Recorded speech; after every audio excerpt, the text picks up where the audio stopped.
آپ کے YouTube channel کو اگر ہم دیکھیں، ابھی بھی ناظرین دیکھیں، شاید یہ جب اپلوڈ ہو اس سے پہلے شاید میری بات غلط ہو جائے کہ فلکیات کے حوالے سے ویڈیوز آپ کے چینل پہ نہیں ہیں یا بہت کم ہوں گی، نظر نہیں آئے مجھے. کیا اس حوالے سے شوق نہیں ہے، شغف نہیں ہے؟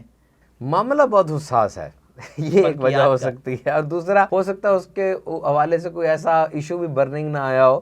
پڑھتا تو میں بہت ہوں، ایسٹرو فزکس اور پلانٹس کے بارے میں اور ایسٹرولوجی کے بارے میں علم تو ہے، کیونکہ یہ باتیں انسان کو آج کل مارس کی بڑی باتیں، مارس کی بہت باتیں ہوتی ہیں، اور یہ پورا کا پورا مارس پہ جو سیارے، جو چھوٹے جہاز اتر رہے ہیں، پرسیورنس اترا، دیگر چیزیں اتری کہ وہاں پر جانا.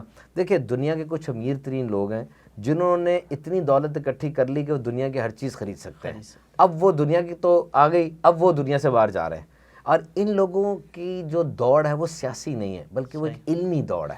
اس کو پڑھ کے انسان کو خود موٹیویشن ملتی ہے.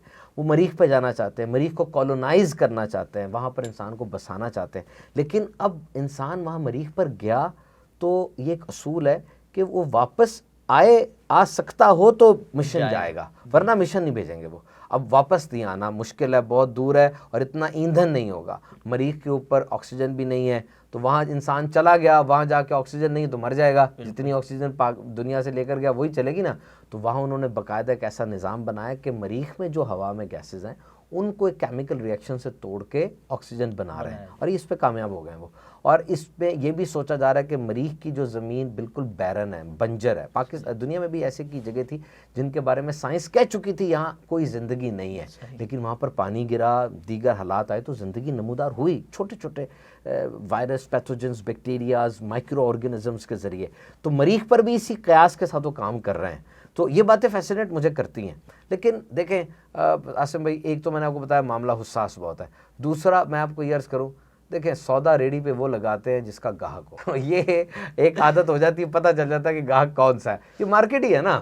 حالانکہ ہمارا چینل مونیٹائز نہیں ہے، 1 روپیہ بھی ہم چینل سے یا سوشل میڈیا سے نہیں کماتے، لیکن ہم سامان وہ لگائیں گے جس کا گاہک آگے موجود ہے. اور جیسے آپ نے کہا کہ میری آڈینس یوتھ زیادہ ہے، انہیں مریخ سے اتنا نہیں ہے، ان کو اپنے محلے سے، اپنے گھر سے زیادہ ہے. تو یہ چیزیں بھی کرتے ہیں کبھی کبھار، لیکن اتنا باقی کام اس میں میرا نہیں ہے. یوتھ ہی کا ایک سوال ہے میرے ابھی ذہن میں آیا کہ ایلینز کے بارے میں کیا ریسرچ ہے آپ کی؟ کوئی حقیقت ہے بھی یا نہیں ہے؟ دیکھیں اس پہ سب سے پہلے تو ہمیں قرآن و سنت سے رہنمائی لینی چاہیے کہ اس بارے میں قرآن و سنت کا کیا رویہ ہے کہ انسانوں کے علاوہ کوئی اتنی عقل مند مخلوق وہ دنیا میں ہے کہ نہیں.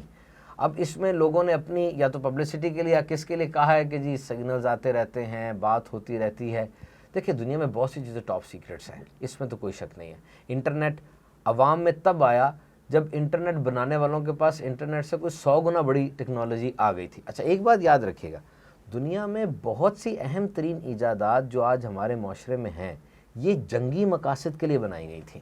اچھا، لیکن وہ چیز عام یوز میں آ گئی. اب تو مزے کر رہے ہیں لوگ، انٹرنیٹ سے جتنا استفادہ لوگوں نے کیا ہے، موبائل فون، نیٹ ورکنگ اور بھی بہت سی چیزیں ایسی ہیں جو جنگی مقاصد کے لیے بنائی گئی تھی یہاں آگئی. سب سے بڑھ کر آرٹیفیشل انٹیلیجنس اور روبوٹس. تو اب کوئی پتہ نہیں ہے کہ جن کے پاس اتنی بڑی دوربینیں ہیں جو کہ بلینز آف ایئرز دور ستاروں کو دیکھ رہی ہیں، انہیں کوئی سگنل مل رہے ہیں، انہیں کوئی ایسی ٹیریسٹریل ایکٹیویٹی وصول ہو رہی ہے، یہ پتہ نہیں ہے. ہلکی ہلکی خبر کبھی کبھار آ جاتی ہے، تو ہمارا تو سورس وہی ہے، ظاہری بات ہے کسی کے اندر جا کے تو پوچھ نہیں سکتے. لیکن بہرحال اس بارے میں کوئی کنفرمٹی میرے اپنے ذہن میں کوئی کنفرمٹی نہیں ہے کیسے ہو سکتا ہے کہ نہیں ہو سکتا. ایک اور چیز آپ ہی کی ویڈیو ٹائٹل کے بارے میں پوچھوں گا. ایک عجیب و غریب لفظ میں نے پڑھا، ڈیجیٹل چوسنی. بچوں کے لیے تو ہم یوز کرتے ہی رہے ہیں، یہ ڈیجیٹل چوسنی کیا آ گئی ہے؟ دیکھیں جو آپ چیز بناتے ہیں، جو لکھتے ہیں، وہ جب ایک ویور نے، ایک ٹی وی کے سامنے بیٹھا ہوا بندہ، وہ 200 چینل اس کے سامنے ہے، وہ سکرول کرتا جا رہا ہے، رکے گا وہاں جہاں اس کو کوئی چیز ایسی ملے گی جو اس کو روکے گی نا. تو ہم بھی جب اپنی ویڈیوز بناتے ہیں تو ویڈیوز تو بہت سے لوگ بنا رہے ہیں، پیغام اپنا پہنچانے کے لیے کی ورڈ وہ رکھتے ہیں جو انسان کو روک دے تھوڑی دیر کے لیے. تو آپ دیکھ لیں موبائل میں چوسنے کی تمام خصلتیں بجد اتب موجود ہیں. چوسنی سے بچہ چپ ہوتا تھا, موبائل سے بھی اتنی جلدی چپ ہوگا, پکڑا کے دیکھ دیں آپ اس کو. تو جب وہ چوسنی ہے اور یہ ڈیجیٹل ہے تو وہ ہم نے اس کو ڈیجیٹل چوسی رکھ دیا. جب مجھے یاد ہے ہم نے نام رکھا, میرا بیٹا اور دیگر لوگ بھی بڑے مسکرائے تھے, انہوں نے کہا دیکھیں یہ نام آیا. اور واقعی اس چیز کو پھر لوگوں نے پکڑا اور وہ چیز پھر پھیل جاتی ہے. اسے بیانیہ کہتے ہیں, ٹرینڈ بن جاتا ہے, لوگ اس کو لے کے چلتے ہیں. کبھی کبھار کہیں سے پڑی ہوتی ہے کوئی بات, وہ پکڑ لیتے ہیں, کبھی کبھار ویسے ہوتا ہے. ویسے بڑی مہنگی چوسنی ہے. ابھی بھی جو چند دن پہلے ہی موبائل لانچ کیا ہے, تقریباً 4.5 لاکھ سے زیادہ کی چوسنی. تو جب اتنا سارا کام کرتے ہیں آپ, ریسرچ کرتے ہیں, ویڈیوز بناتے ہیں, بیانات کرتے ہیں, مختلف سیمینارز میں خطابات کرتے ہیں, چینلز پر ریکارڈنگز کرواتے ہیں, پروگرامز لائیو میں آتے ہیں, تو کبھی کبھی تھک جاتے ہوں گے, بور ہو جاتے ہوں گے, تو فریش ہونے کے لیے کیا کرتے ہیں؟ نیند. ہر انسان کا ایک, یاد رکھیے, فریش ہونے کے لیے ایک خاص ایکٹیویٹی ضرور ہے. کچھ لوگ پہاڑوں پہ چلے جاتے ہیں, کچھ کرتے ہیں. میرے لیے نیند پراپر ہونا بہت ضروری ہے, جو کہ اس وقت میری نہیں ہے. جب سے میں کراچی میں آیا ہوں بہت زیادہ جدول تھکن والا رہتا ہے, بیانات ہو رہے ہوتے ہیں, ملاقاتیں ہو رہی ہوتی ہیں, اور کوشش کرتے ہیں کہ اہم کام سارے کے سارے مکمل ہم کر لیں. تو نیند کا ایک ہے کہ جب نیند میری پوری ہو جاتی ہے, اس کے بعد جو مطلب ایک میرے اندر انرجی اور سب کچھ آتا ہے, اس کا کوئی اور متبادل نہیں ہے. میں چائے نہیں پیتا, بالکل نہیں پیتا چائے. میں کافی, آج تک مجھے کافی کا ٹیسٹ نہیں پتا کافی کیسی ہوتی ہے, مجھے نہ شوق ہے نہ میں پیتا ہوں. چائے میں نے زندگی میں جب چائے بالکل چھوڑی تھی اس کے بعد سے چند کپ پیے ہوں گے, اور وہ بھی پتہ کیوں, کہ کسی کے پاس گئے, وہ بندہ اتنی ایک نامی گرامی پرسنالٹی تھی کہ اس کو چائے کا انکار کرنا ممکن نہیں تھا, لیکن پینے کے بعد سارا دن طبیعت بوجھل رہی نہیں وہ جسم کو. اور پھر بوتل جو ہے یہ سال میں 1-2 پی لوں گا. یعنی ان چیزوں کے اوپر میں نے ہک نہیں کیا ہوا ہے. ہک ہوتا ہے نا, ہک کے اوپر لٹکا دیتے ہیں, تو میری زندگی ان چیزوں پر ہک اپ نہیں ہوئی کہ یہ کام ہوگا تو میں ایکٹیو ہوں گا, ایسا نہیں ہے. اور ذہن بھی نہیں ہے کیسا. لاہور سے ہے نا آپ؟ جی. لسی پیتے ہوں گے؟ لسی جب سونا ہو, ورنہ لسی جو ہے وہ بھی نہیں. جب سونا ہو تب لسی پی جاتی ہے. یہ یاد رکھیں کہ دودھ میں ٹرپٹوفین ہوتا ہے. آپ نے دیکھا ہے بچے کو چوسنی دیتے ہیں, دودھ والا جو نپل ہوتا ہے وہ دودھ لیتا ہے اپنے فیڈر کا. بچہ جب فیڈر لیتا ہے, ابھی فیڈر آدھا بھی مکمل نہیں ہوا ہوتا, بچہ سو جاتا ہے, کیونکہ دودھ میں ایک ایلیمنٹ ہوتا ہے اس کو کہتے ہیں ٹرپٹوفین. وہ جسم میں جا کے میلاٹونن ایکسکریٹ کرتا ہے. میلاٹونن وہ انزائم ہے جو انسان کو نیند دلاتا ہے. دودھ پینے کا بہترین وقت رات ہی.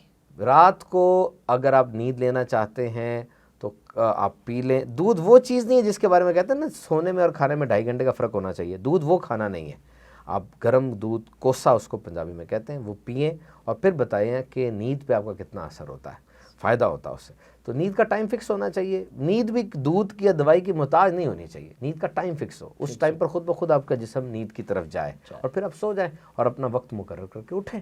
تو یہ چیز میرے لیے جو ہے نا انرجائزنگ ہے, نیند لینا. لاسٹ کوسچن, لاسٹ عرض کہہ لیں میری آپ سے, وہ یہ ہے کہ بہت ساری یوتھ جو ہے وہ آپ کو فالو بھی کرتی ہے, تو انہی کے لیے کچھ اس طرح کی رولز بتائیں, کچھ ٹپس دیں کہ ان کی جو پرسنالٹی ہے, آج کل بڑی فکر ہوتی ہے نوجوان کو اپنی پرسنالٹی کی, وہ بہتر ہو سکے, وہ اچھی طرح ڈیزائن ہو سکے.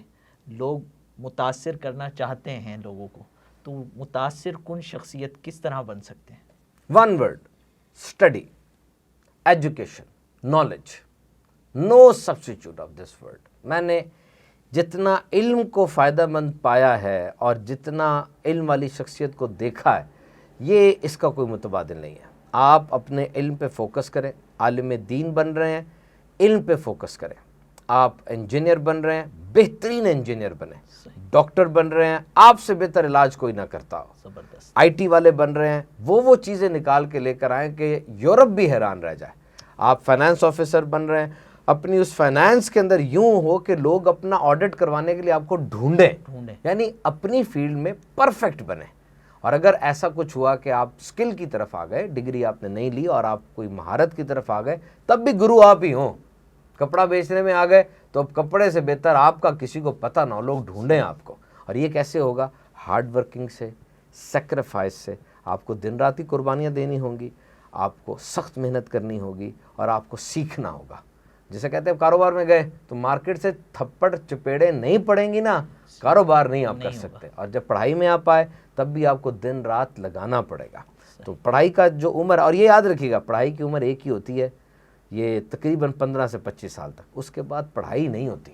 مجھ سے بندہ آ کے کہتا ہے جی میں پڑھنا چاہتا ہوں. میں نے کہا بتاتے ہیں، کیونکہ دعوت اسلامی ہماری میں ہر کے لیے پڑھنے کا موقع ہے. لیکن آپ بتائیں ہیں کون کاروباری؟ کتنی دکانیں ہیں؟ 3. آپ ہی مالک ہیں؟ ہاں. بچے کتنے؟ 4. اب آپ مجھے بتائیں کیا پڑھے گا وہ 6 7 8 10 مثالیں آپ مجھے نکال کے بتا دیں گے کہ جی 60 سال میں پڑھنا شروع کیا، 50 سال میں. کتنی مثالیں ہیں وہ جتنی ہیں کتابوں میں آ گئی ہیں. 90% کیس میں بندہ نہیں پڑھ سکتا. 15 سے 25 سال کی عمر ہی تھی جب آپ کو مار بھی رہے تھے، بھیج بھی رہے تھے، ٹیوٹر بھی رکھوا رہے تھے، پیسہ بھی روڑ رہے تھے آپ پہ. کوئی اور مصروفیت بھی نہیں تھی، کوئی نہیں تھی. آپ کو گھر کی پریشانیاں بھی نہیں بتا رہے تھے، وہ سافٹ کر کے بتا رہے تھے نا بیٹا پڑھ لے جا کے، وہ کر لیں گے ہم. 25 سال کے بعد اب آپ بڑے ہو گئے. تو پڑھائی کریں، بس پڑھیں، زیادہ سے زیادہ نالج حاصل کریں، کتابیں پڑھیں. جتنے مسائل آپ کو ہیں نا ان سب کے حل کتابوں میں ہیں. جو سکسیسفل بندہ بننا چاہتے ہیں نا تو انہی کتابوں میں لاکھوں جیتے ہوئے لوگوں نے اپنی کہانیاں لکھی ہوئی ہیں. پڑھیں تو صحیح. We don't read books. پڑھتے جائیں گے انشاءاللہ فائدہ ہوگا. اپنے انٹرویو کو اینڈ کرتے ہیں، اور جو شروع جہاں سے ہم نے کیا تھا کہ آپ کون ہیں، تو آپ کو پتہ چل ہی گیا ہوگا کہ یہ کون ہیں. صوبان مرشد بھائی یا صوبان رضا بھائی. ان کی ماہرانہ رائے بھی ہم نے مختلف چیزوں پر لی. ان کی اسٹڈی، ان کی سورس، ان کی پرسنل لائف، مختلف چیزوں کے بارے میں ہم نے ان سے جانا، سوالات کیے، انہوں نے جوابات دیے. ان کے ہم شکر گزار بھی ہیں کہ یہ ہمارے اسٹوڈیو تشریف لائے. اور ان سے ایک بار پھر حضور بہت بہت شکریہ. تھینک یو، جزاک اللہ. پھر آئیے گا جب کراچی آئے انشاءاللہ ضرور. جزاک اللہ خیر.